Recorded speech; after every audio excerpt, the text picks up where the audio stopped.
Air इंडियाच्या सर्व कर्मचारी हे सामूहिक सुट्टीवरती गेलेले आहेत। आजारपणाचं कारण देत कर्मचाऱ्यांनी सामूहिक सुट्टी टाकली आहे। एअर इंडियाची 70हून अधिक उड्डाणं त्यामुळे रद्द झालेली आहेत। एअर इंडियाला हा मोठा फटका बसलेला आहे। 70हून अधिक उड्डाणं रद्द करण्याची वेळ आली आहे। आणि याच विषयी अधिक बोलूया। प्रतिनिधी निखिल चव्हाण सध्या आपल्या सोबत आहेत। निखिल, या मागचं नेमकं काही कारण कळू शकलेलं आहे का आणि या सगळ्या प्रकारामुळे प्रवाशांना कसा त्रास सहन करावा लागतो?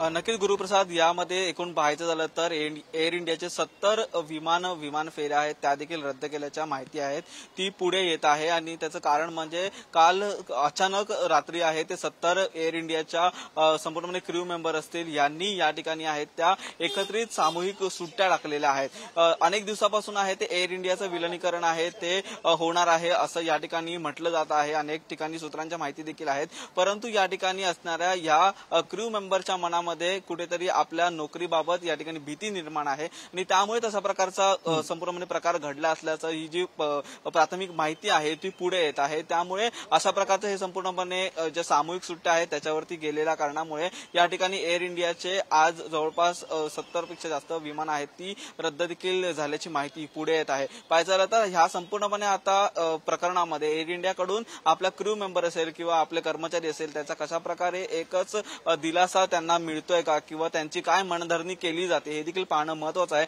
परंतु कालच्या या संपूर्णपणे सामूहिक सुट्ट्यांमुळे मोठ्या प्रमाणात जो फटका आहे तो या ठिकाणी विमान फेऱ्यांवरती देखील पडल्याचं आपल्याला पाहायला मिळत आहे आणि यामध्ये एअर इंडिया आता काय नक्की एक महत्त्वाची भूमिका घेते हे देखील पाहणं महत्त्वाचं ठरणार आहे। गुरुप्रसाद, बरोबर, धन्यवाद निखिल या सगळ्या सविस्तर माहितीसाठी।